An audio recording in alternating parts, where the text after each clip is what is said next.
Terra. He's a young man who's well-intentioned, even frequently reflecting on lessons he learns throughout his journey during birth by sleep. However, Terra's luck on his journey wasn't the greatest.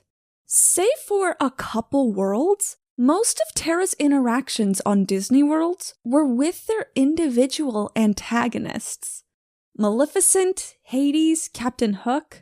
Villain after villain took advantage of Terra's intentions, twisting them for their own gain.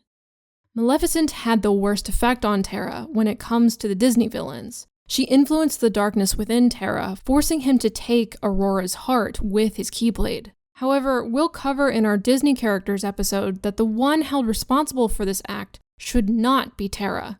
While Maleficent was able to whisper to the darkness that exists within Terra, he would never have committed such an act of his own volition. A powerful light still lives inside of Terra. You see, people like him, they don't have the power to steal hearts. That's what makes Terra so interesting. He desired power, but he never displayed the cunning or disregard for others that Maleficent and certainly Xehanort exhibit. And now we know that it's his face we see when we look at the major villains Ansem or Xemnas. So how did he end up as the central pawn in this dark game of chess? Today we'll be discussing our first of 3 protagonists of Birth by Sleep. Welcome back to Shedding Starlight. Master Xehanort needed a vessel that could withstand his power and darkness if he were ever to achieve his goals. And although Terra had goodwill, he also had a seed of darkness that Xehanort could amplify. And what finally caused this amplification, this explosion of Terra's darkness, was the grief of losing his father and the role he played in it. It's very important to recognize, though, that Terra did not kill Eraqus, nor had the intention to. Eraqus raised Terra like his own son, and Terra wanted to be a Keyblade master just like his father figure. Terra only fought him to protect Ven. When Eraqus' resolution subsided, Terra stepped back, horrified at their fight. What have I done? Master, I just wanted to keep Ven safe. It was then that Xehanort, from behind Eraqus, shot the killing blow. Eraqus fell to his knees, and his body dispersed into light before Terra's eyes. However, in a cutscene before Birth by Sleep's secret episode, Xehanort implies something intriguing. In a conceptual conversation, Terra and Xehanort are debating control over Terra's heart. Xehanort, surprised by Terra's confidence, can't help but wonder. Oh, so that's how it is it? Someone else has set foot in your heart. Eraqus, you sly fox. Xehanort seems to suspect that at the moment of Eraqus' death, he too entered Terra's heart. However, we don't see any evidence of this. There's no hints of Eraqus' influence at all, given how the intentions of Ansem and Xemnas seem to originate from Xehanort's dark heart alone. Let's dive into this involuntary partnership between Xehanort's heart and Terra's body, and the 2 unique beings it brought into existence. Xehanort's guardian and Terra's lingering will.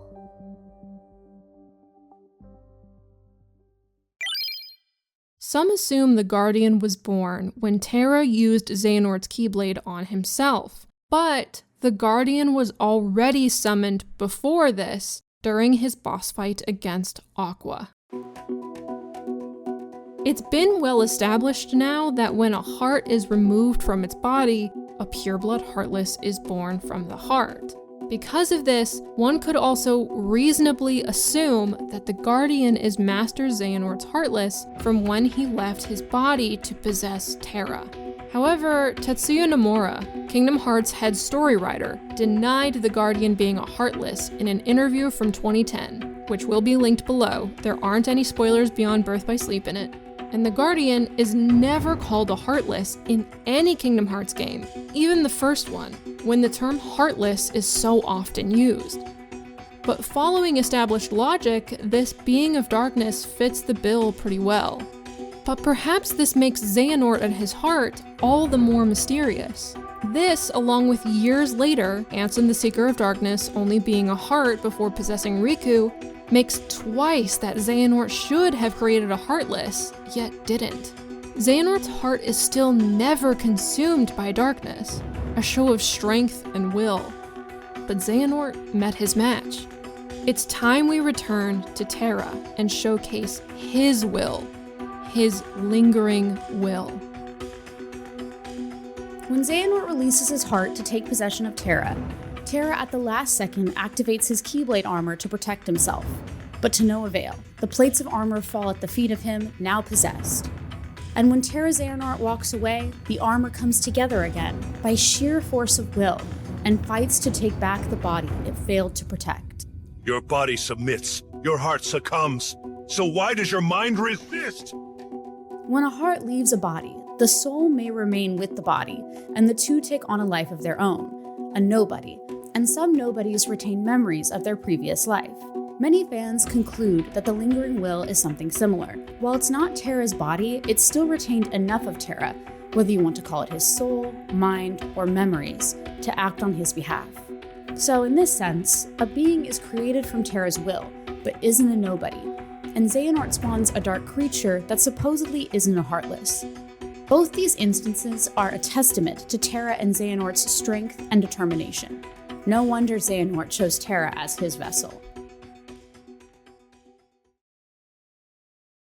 Xehanort choosing Terra, grooming him to be a vessel with strong darkness, is of course the second time we've seen such a situation. We would be remiss if we did not take the effort to compare Xehanort and Terra to Ansem and Riku. One could even argue that Xehanort himself possessed them both. As we reminded earlier, Ansem the Seeker of Darkness was a heart for many years, Xehanort's heart, as implied by their matching monologues. In the end, every heart returns to the darkness whence it came. His heart only became a Heartless after it possessed Riku. That's why Ansem's speech about Destiny Islands being a prison is so relevant. Both Xehanort and Riku thought so. Now, a similarity between Terra and Riku is that they were both able to regain a moment's control long enough to protect their friends from themselves. Doing this, their bodies shimmer with light in similar ways. No! You won't use me for this! This'll teach you! Get out of my heart! Another way these two relationships are comparable, though not quite identical, is through appearance. In previous episodes on Riku, we discussed how Ansem completely changed how Riku looked. Even after an entire year from when he was possessed, Riku still transformed as Ansem again when he finally accepted his dark power to defeat Roxas. And we have Terra. His body did not completely morph into another man like Riku, but obviously some characteristics did change. His hair turned silver and his eyes gold. His hair remained light for years, even during his apprenticeship when Xehanort was not in conscious control. This change to Xehanort's influence on appearance could be a director's choice, or one could interpret it as a contrast between Riku, a young boy easier to control, versus Terra, a tough adversary. Though that's not to insult Riku. Riku, Terra, and Xehanort all display the same strength, just at different maturities. After all, referencing Xehanort, Riku said this to Terra. I bet he's really strong now. I know it's out there somewhere, the strength that I need. Strength for what? To protect the things that matter. So now we know that Riku was not the first victim to be controlled by Xehanort's heart. Terra was the first, and his fate was arguably the most tragic in Birth by Sleep. With Terra's body, Xehanort experimented on people in Radiant Garden. With his body, Xehanort betrayed Ansem the Wise and founded Organization 13 as its superior. With Terra's body, Xehanort fought 2 boys. One of them, the very same boy that Terra anointed the Keyblade's power to years ago. And the most ominous part of all is that even if Terra overcame Xehanort or prevented his possession in the first place, Xehanort still had alternative measures. However, know this. You are just one of many roads that I might choose to take.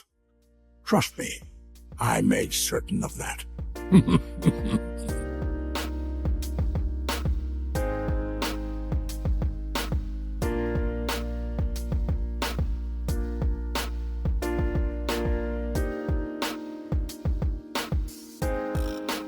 Hello, everybody. Thank you for joining us on today's episode of Shedding Starlight with our guest, Eliseteria. Welcome in, Elise. Hi, how are you? Hi, I'm doing really well. I'm very happy to be here.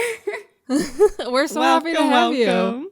Yes. Elise is a Twitch streamer, a Kingdom Hearts cosplayer, and a former MDA-nominee winner? Nominee, yeah. Nominee. Gotcha. Fuck yeah. Amazing. Yeah, so we're so happy to have Elise on for Terra's episode today. She was so excited to get onto Terra's episode. And yeah, we have so much to cover with this script today. So we're happy to have you here. Yes, welcome. Should we just jump right into it, into our discussion? Let's fucking do it. Let's fucking do it. So I think the way we're gonna organize this discussion today is just kind of talk about Terra's kind of character first. I know like our presentation is a lot about like the technicalities and the lore, but whenever we have a guest, we always like to, talk about like character themes and, just kind of discuss the emotional aspects as well. So the first thing I wrote about on here is just like how sad this whole route is with Terra and like the stereotype that he gets that he's like easily manipulated and misled, and like the fact that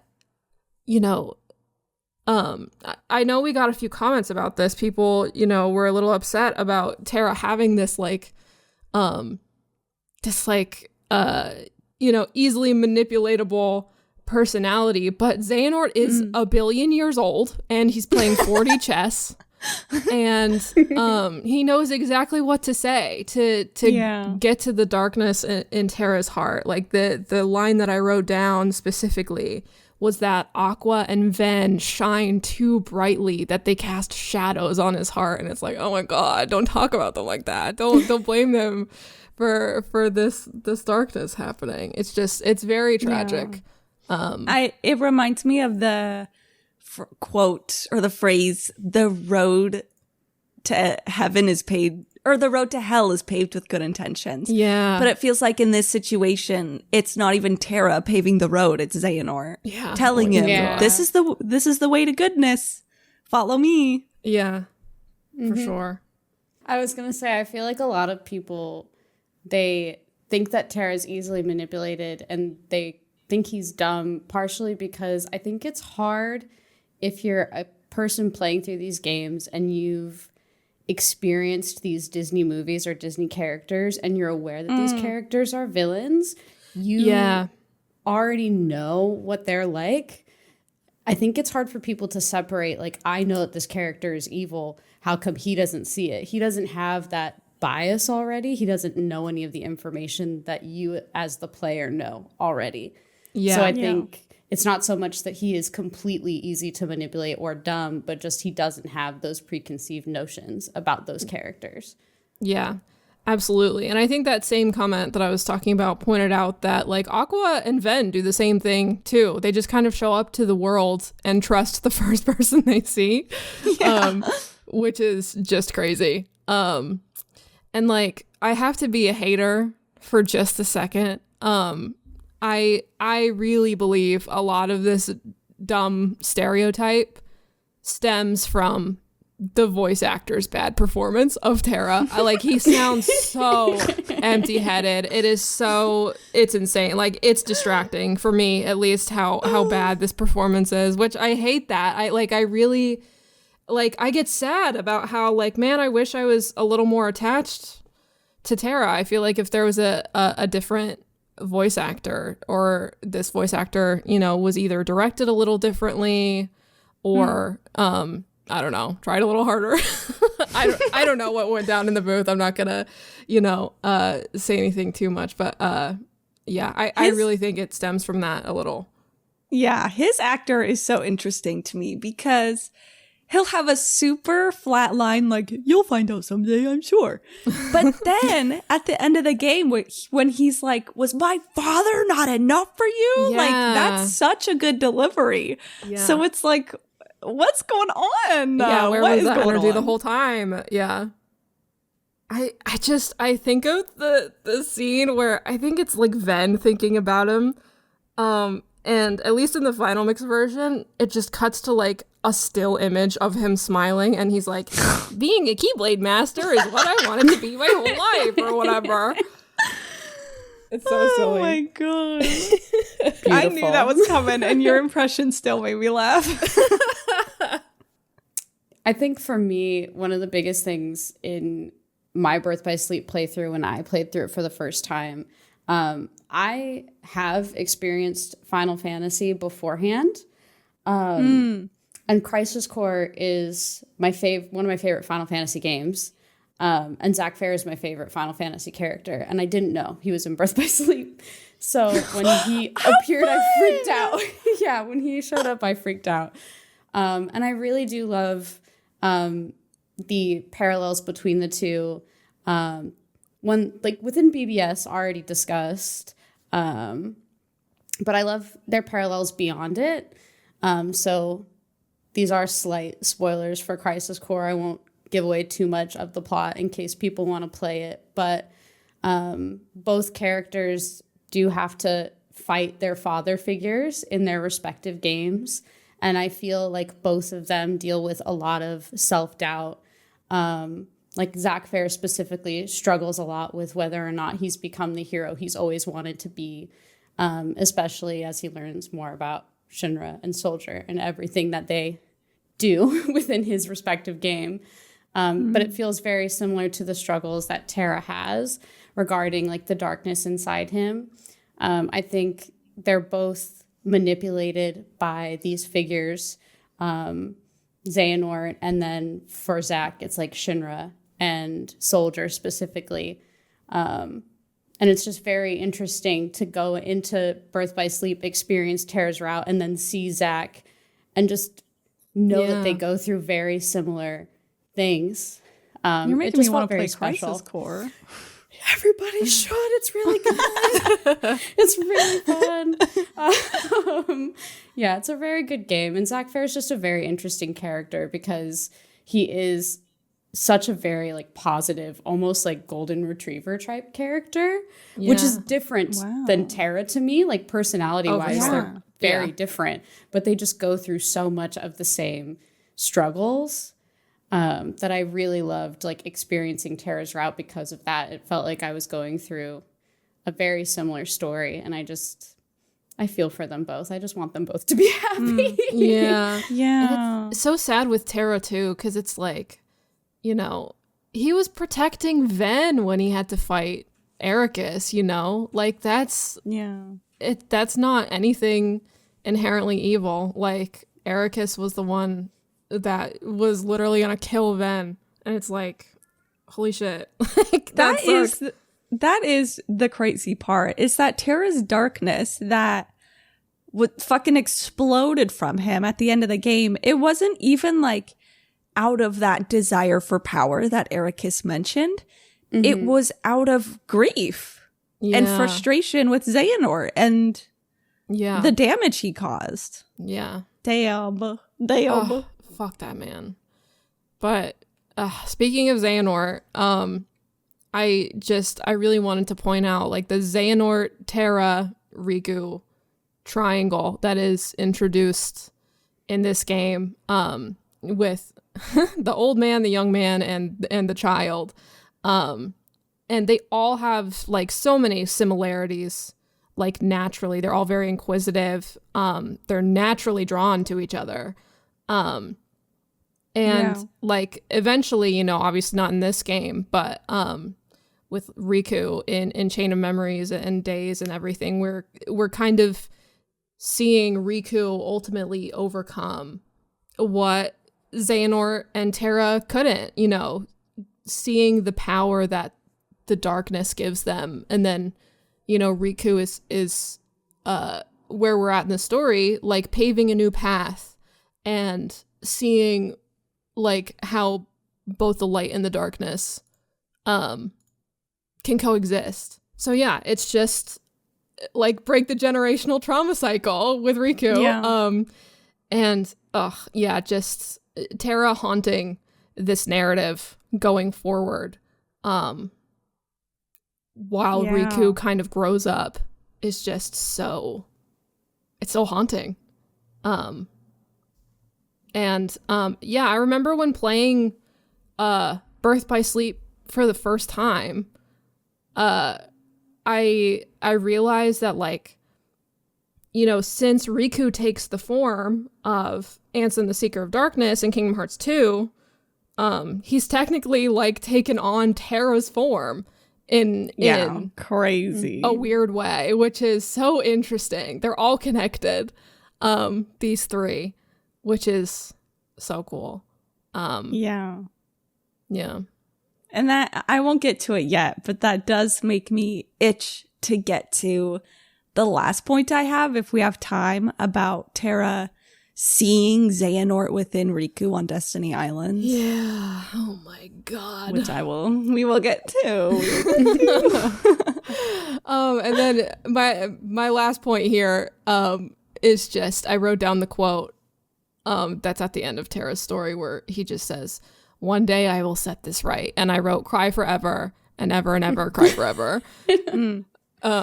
And that's how I feel about that. And that's another good line delivery that like really hits home. Yeah.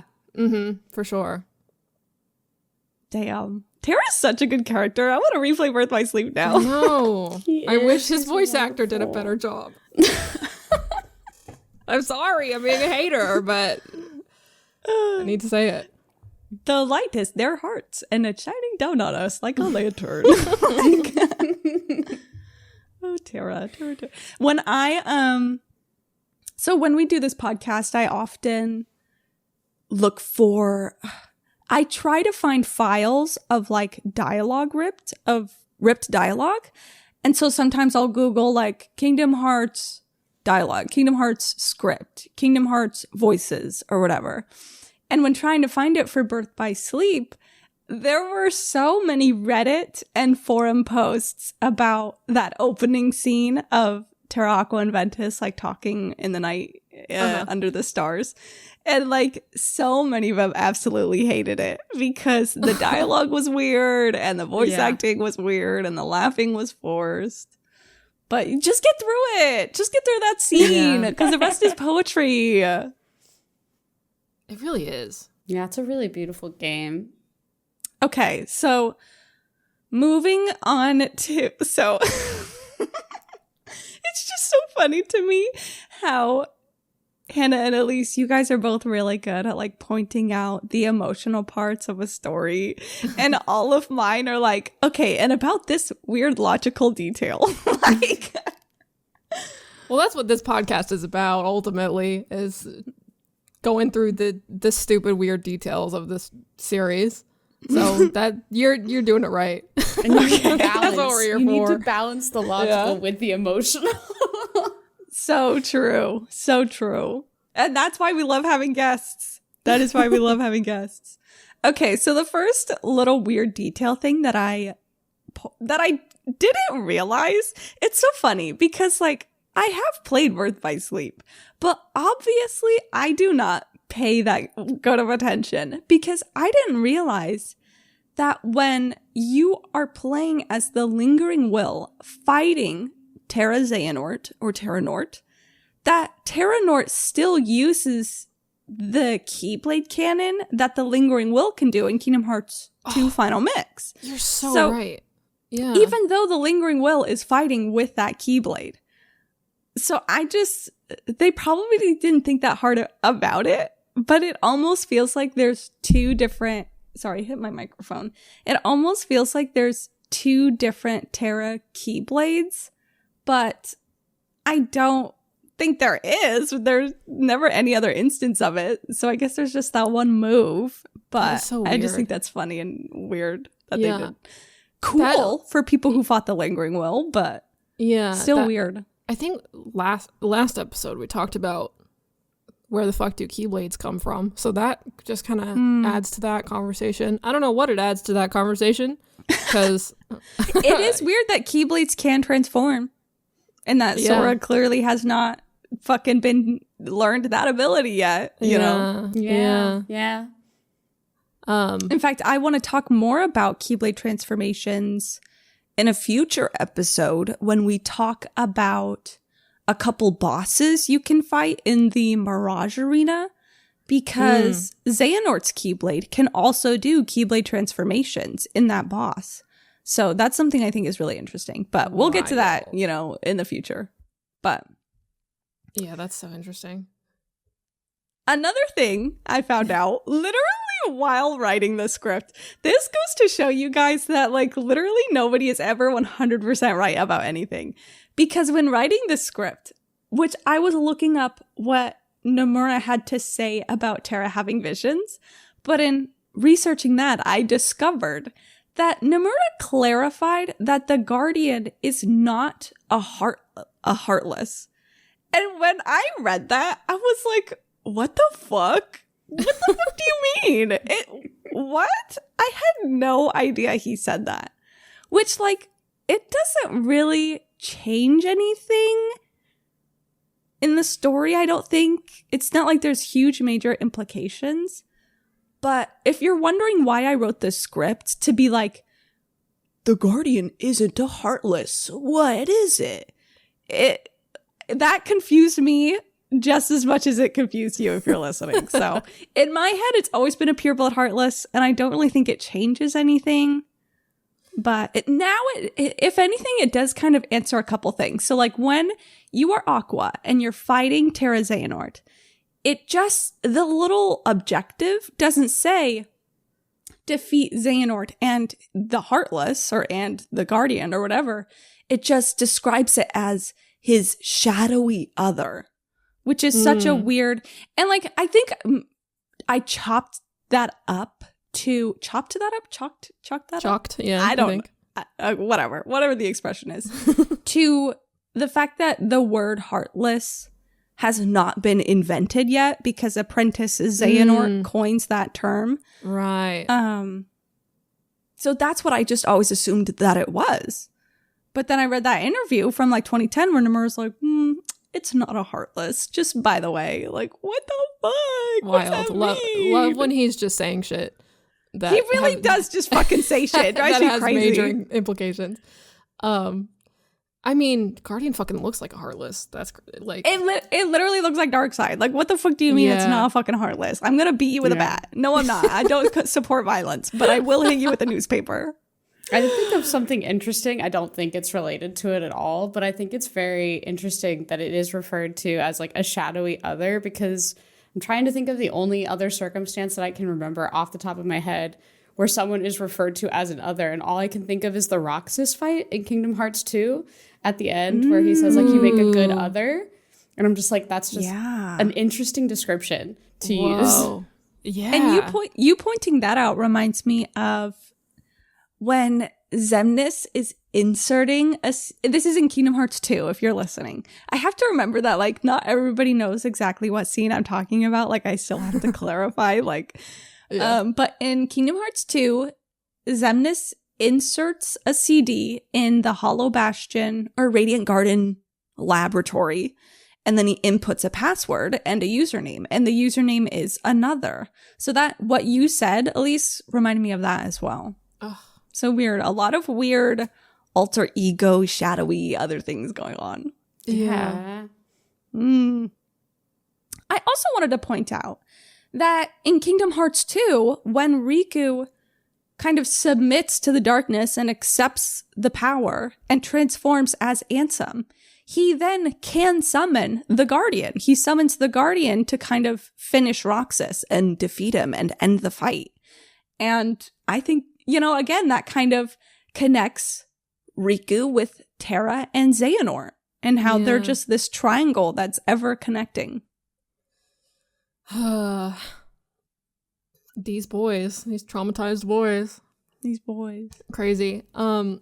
Which that leads me to, again, this concept that we've talked about before, that there's in Kingdom Hearts, that there's this concept that a person is made up of 3 things. The heart, the body, and then mind / soul / memories / will, which we have still never really gotten a full explanation on. All of those things, all of those words have been used at some point or another, and it's still obviously, Terra's leftover will is called the lingering will, and that's the first time we've heard that word in reference to whatever this is, because his heart and his body are somewhere else.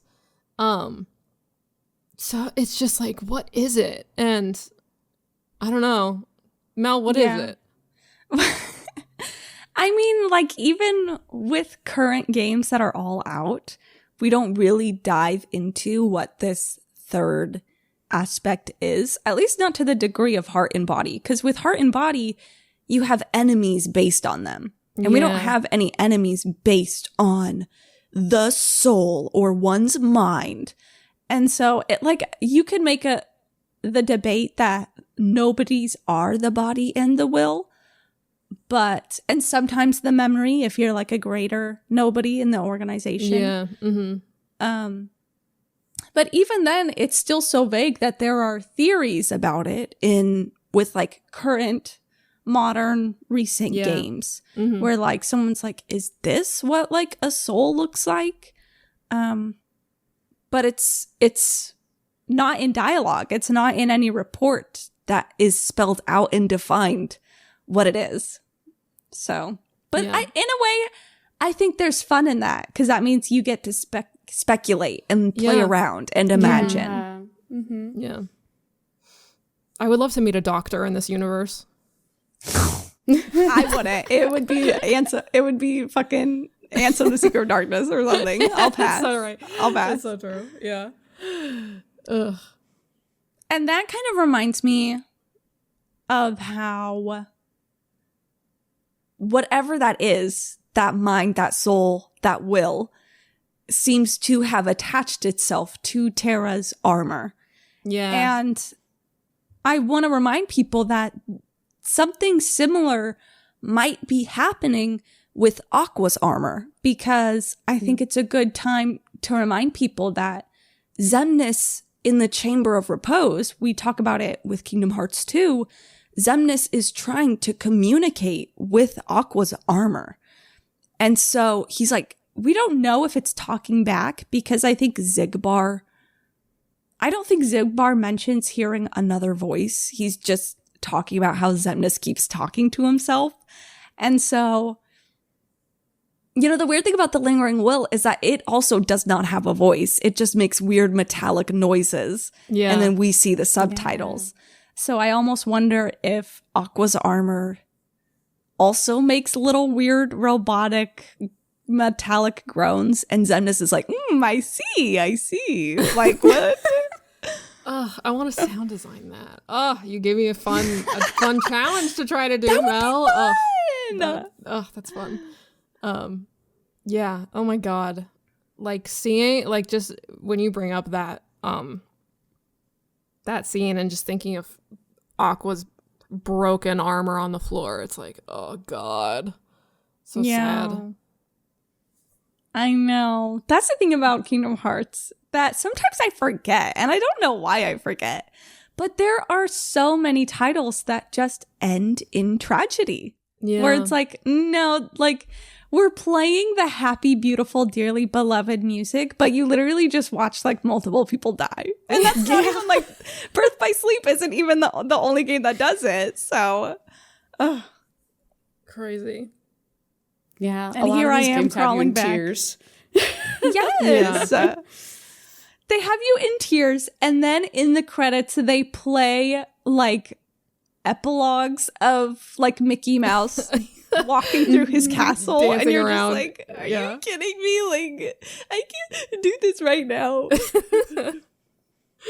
And they're playing a banger song at the same time. Yeah. They'll like touch on some of like the most heavy hitting themes and like trauma and everything, and Mickey's just like looking all happy, like, oh boy. It's really so fucking insane, the juxtaposition. And you know what? I'm gonna keep crawling back for more. I want more. Mm-hmm. That's what we love, baby. Yeah. That's what we love. So the last thing that I wanted to talk about, which I thought I was like the only person who cared about this, but we got a lot of emails asking about this. And that makes me so happy that I'm not alone in this world. And it is that, and Elise, you let me know if you've noticed this too, or if you're like, what? Or maybe you have some theories of what's going on. But there are 2 different instances in Terra's route where it seems like Terra is having a vision of the future. Now, the first time, I think I have these bullet points backwards, so I think I'm going to do it chronologically. So the first time it happens is when Terra is talking to Master Xehanort at the Keyblade Graveyard. It doesn't take place at the end of the game, but sometimes I think it's Terra and Ventus. I don't think Aqua does. But Terra and Ventus talk to Master Xehanort at the Keyblade Graveyard before doing something major, like talking to Yensid or going back to Ericus or something. And when Terra is talking to Master Xehanort, and Master Xehanort's telling Terra about Vanitas and what he's capable of, Terra then, we see images of Vanitas fighting and kind of dominating in the fight Aqua and Ven. And after we see those images, Terra kind of gasps. He's like, yeah. And then he kind of like, he doesn't shake his head, I don't think, but he does seem to like kind of blink it off.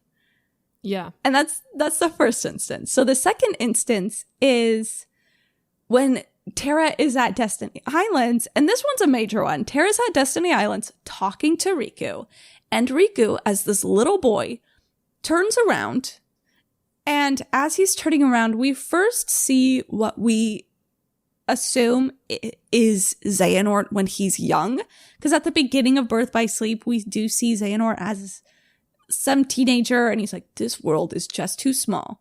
But we don't see his face, we only see his back, so I'm just basing it off of like hair length and outfits. Yeah. And then he turns into Riku turns into his older self that we see in Kingdom Hearts 2, where his hair is really long, it's covering his eyes, he's wearing that new outfit. And again, Terra kind of gasps and is like, whoa, like you kind of see like his head jerk back. And what drives me crazy, and this is why I looked this up. When I mentioned earlier, I was looking this up to see if Nomura had anything to say about it.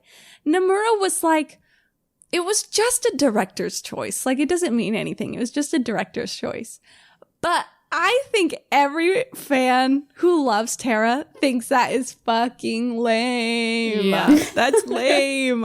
Give Terra something interesting. Let her see the future. Yeah, let the connection of Terra, Xehanort, and Riku mean something in like time as a circle type of sense. Yeah. Like that would just be so cool.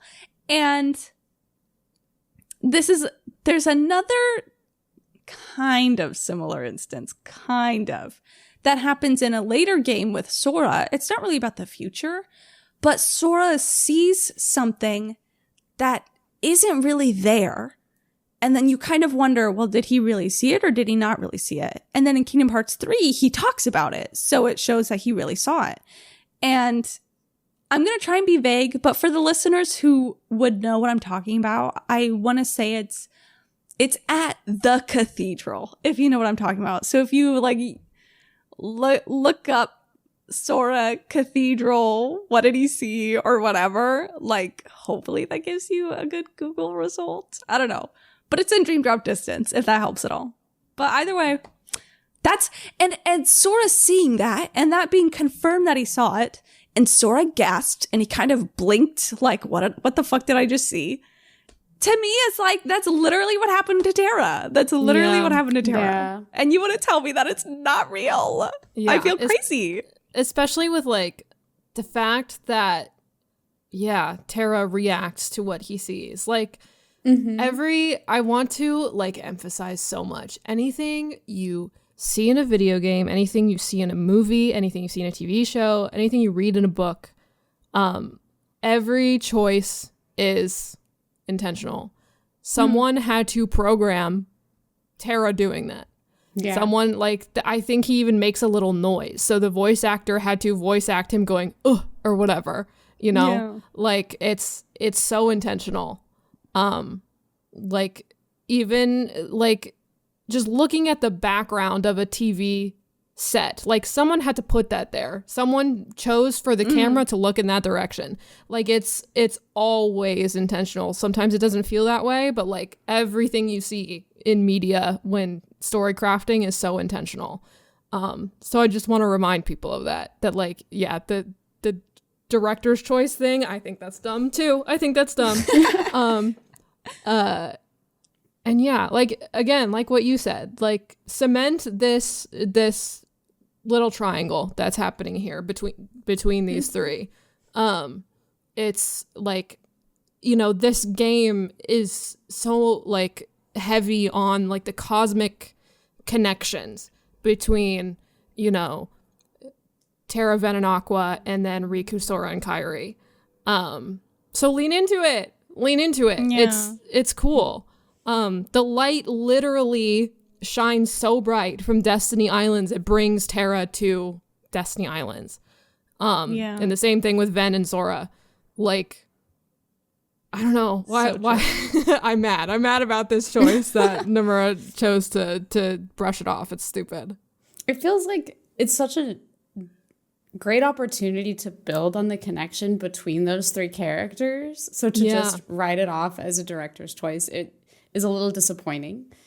I also feel like if it truly was supposed to be something that wasn't actually seen, and it really is just a director's choice, it does feel interesting to have Terra visibly and audibly react to those things. So I don't know if I fully buy it. I don't buy it. It almost feels like, if anything, Nomura was like, okay, and here we're gonna get like a flash forward of Riku, and he's gonna turn into Xehanort, and da-da-da-da-da. And like, maybe the programmer, was it on like the same page where maybe the programmer was like, oh, I didn't realize that was abstract. Oh, ooh, my bad. But also, have you guys seen concept art of the way Nomura storyboards? Maybe I'll find an image. Because the way Nomura storyboards, it's really detailed. It's really, really detailed. To the point where I'm like, if he storyboarded, like, Terra seeing Riku, like, how do you fuck up that execution? Because it's so detailed. Let me see if I can find one real quick. Do you mean like what my tattoo is from? Yes. Yeah. So, like, let me put it in the chat thing for Elise. Like, look at how fucking detailed that is. Like, you have, like, so many different images of, like, Ven's expression and Xehanort's, you know, the details of Xehanort's hands and the composition. This could be like a manga panel. That's crazy. Literally, yeah. And so that's why I'm like, did you, like, where, if this really was unintentional, where was the loss of, not lost in translation, but like, where did the intention get obfuscated, I guess is the word I'm looking for. Mm-hmm. Yeah. And I don't know, like, where down the line of execution did this change? Yeah, absolutely. God, because I want this is so cool. I want to clarify to listeners, especially if you're playing through Kingdom Hearts for the first time, this isn't ever addressed, ever. Yeah. Like, even with current games that came out years after Birth by Sleep, this is never addressed. But the thing is, sometimes when you're writing for Kingdom Hearts, you have to kind of, this is so dumb. I feel so dumb and like arrogant saying this. And so I do apologize if I'm coming off as like having an ego. But sometimes to theorize about Kingdom Hearts, you can't just like follow Nomura. You have to like dance with him. You have to anticipate where he's gonna step and where he's gonna move to the left and to the right and spin around. Yeah. And so I feel like when you're writing the script, you have to anticipate things that haven't come back yet, but might. And so this is something that I think has the potential to come back. But it might not. It might not. And that's the hard thing. That's the tricky thing. Okay, so we have time for one question. So we got so many questions for Terra. Thank you. We got so many emails, and I think every email had multiple questions in them. So thank you for sending those in. But the one question we're going to talk about is from Eduardo.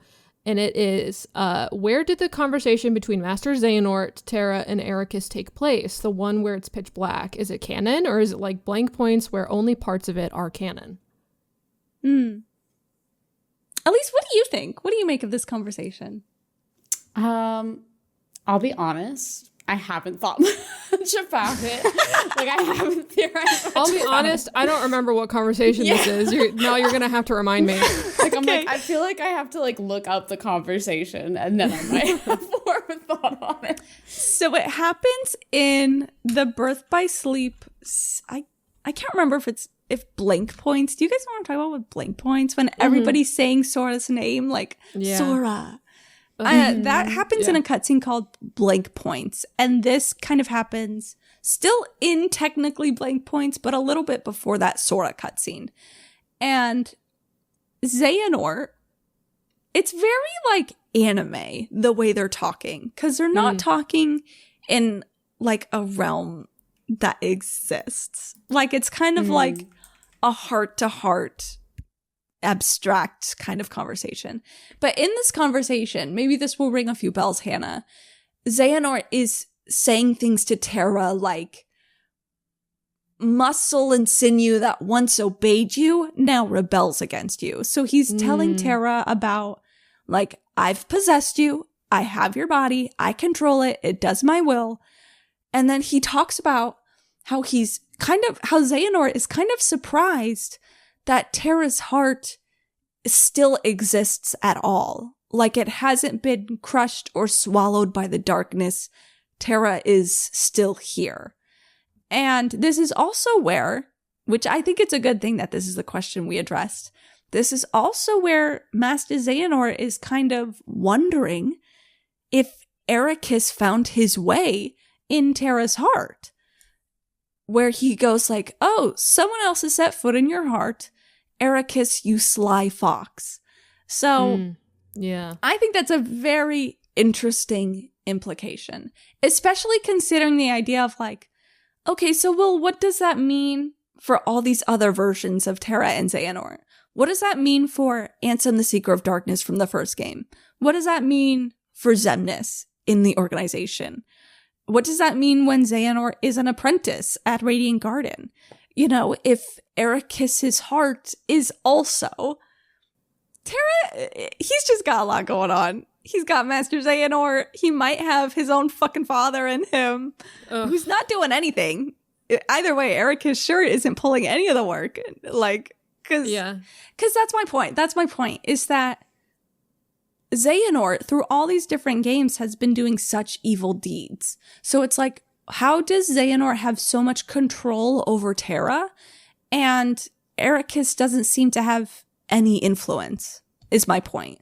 Yeah. As far as where it takes place, there's a point in Destiny Islands, right? Where Terra goes in the shack and it's pitch black and he like walks through it. Yeah. So I don't know. Is that related? Maybe. Could be. I know what you're talking about, and that's when Terra's like he's thinking about like his dad Ericus, and yeah. I do think that's a weird scene to have Terra like walk in the pitch black darkness for so long while he's literally just in like a tiny shack. But I think it's safe to say, do you still know what conversation I'm talking about, Hannah? Let me just actually YouTube kind of like points. I recognize the dialogue, but like I can't visualize it in my head. Okay, I will say it helped me to like look it up and then see it. I should do that. Yeah. There we go. It's like the first scene. That's great. Okay. Hold on. Yeah, link it for me. Okay.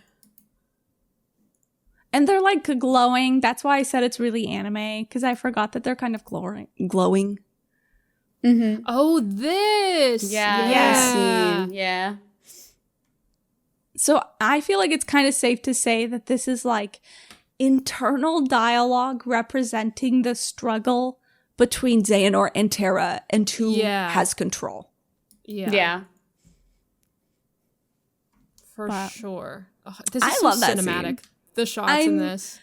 I know. We gotta talk about the other crazy fucking line that Xehanort says in this scene, which is when Terra is like, you're not gonna win. Like, you'll never take my heart away from me. I've got this. I haven't lost hope. And Master Xehanort says, well, you're not the only road I might take. I've made certain of that. Like, is he grooming somebody else? What the fuck? This old man has lived a million lives and we have no idea about any of them. It's like, what is in his head? What is he planning? Yeah. It's so crazy. He's most just evilest motherfucker. Truly playing like chess at all moments, like prepared every route. There is this... There is a line from the Hannibal Lecter books where when they're talking about Hannibal Lecter, who, if you don't know, is this iconic fictional serial killer.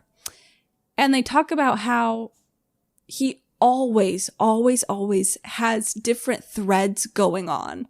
And one of the threads is just for his own amusement, is what they say.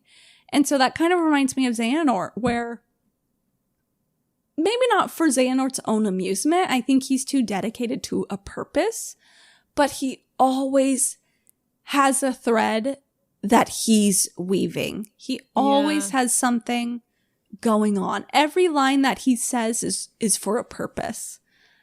And that's scary. That's so scary. Ugh. Well, that's a real happy note to end our discussion on. I wanted to say, in this scene, by the way, him saying to settle this little property dispute is so dehumanizing towards Terra. Oh my like, that's God. so crazy. Yeah. That's so cruel. That's he really insane. is so evil. What an insane person.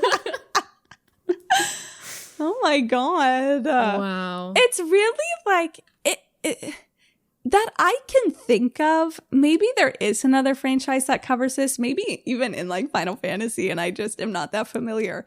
But it feels like Xehanort and the way he's written is doing, in a literary sense, like writing and doing things with possession that people don't tend to think about. Because I think possession is very like usually paranormal, very demonic. And it's like, I'm trying to think of like something where it's like, no, someone else. It's very Get Out. It's very Get Out. Yeah, like the sunken place. Yeah. Yes. And like taking someone's body. Sorry for spoilers of this movie, but like taking someone's body and just living another life with it under your control. Like, ooh. Ugh. Gross. Yeah. It was really gross. Wild. And what does that all end up as? Sora defeating Ansem, he's gone. Sora defeating Xemnas, he's gone. And it's like, damn, like, that's what came of Terra? Like, fuck. Yeah. Terra's body getting its ass handed to it by a little boy. Love to see it. You can't catch a break. All right. Well, that's all we got. Yeah. Mel, what's our next episode gonna be? Ooh! Okay. Next episode's gonna be so good. Next episode, we are finally going to be talking about Ventus and Vanitas and their relationship. And we're going to be talking about why did they make the Keyblade. We're going to be talking about the Unversed. So fuck yes. Fuck yeah. Amazing. So send questions about those two boys to sheddingstarlight@gmail.com. Elise, just real quick, do we want to tease that this will have a second part where we kind of bring it back to modern Kingdom Hearts times where we talk about Roxas and Xion and stuff? Or do we want to have that be a surprise? What did we decide we were going to do with that? Did we make a decision on how we were going to do that? Okay. So let me say it like this, and then if we don't want to keep it in, you can just take it out. But go for it. What we're going to try and do is we're going to talk about Ventus and Vanitas in Birth by Sleep and what happens to them and their fates and what comes of them. And then, because there's so much to talk about and so much to revisit, we're going to have a bonus episode that might just be just a discussion. It might have a presentation, but it might literally just be a discussion only episode because there's so much to talk about in returning to Sora, returning to Roxas, returning to Xion, and how all of these different instances involving these characters are kind of changed with Ventus and Vanitas in the picture. Yeah. Oh, exciting. Yes. Elise, thank you so much for joining us today. Plug any of your socials or anything you're working on. Or, just tell us what you got going on. Oh, sure. Thank you so much for having me. I'm glad I got to gush about Terra and Zach Fair at the same time. So anytime I can do that, I will take any opportunity. Amazing. But all of my socials are at Eliseteria. Currently, I'm working through different really long story-driven playthroughs on my Twitch. I'm playing through 13 Sentinels, and I just finished Expedition 33, so those are all up on my YouTube. But having a lot of fun with that. Amazing. Thank you for joining us. It's been great having you here. And this is the first time I've gotten to meet Elise, so it's been wonderful. It's been really wonderful. Yeah. It's been really lovely meeting you too. Well, if you liked our episode, if you enjoyed our guest, be sure to subscribe and tell a friend about the podcast and leave us a nice little review. I think, Mel, anything else before we hop off? Did we say email at sheddingstarlight? Or no? Yeah, I did. Okay, yes. No, I don't think so. Amazing. Yeah, thank you all for joining us today with our guest, and we'll see you in the Starlight.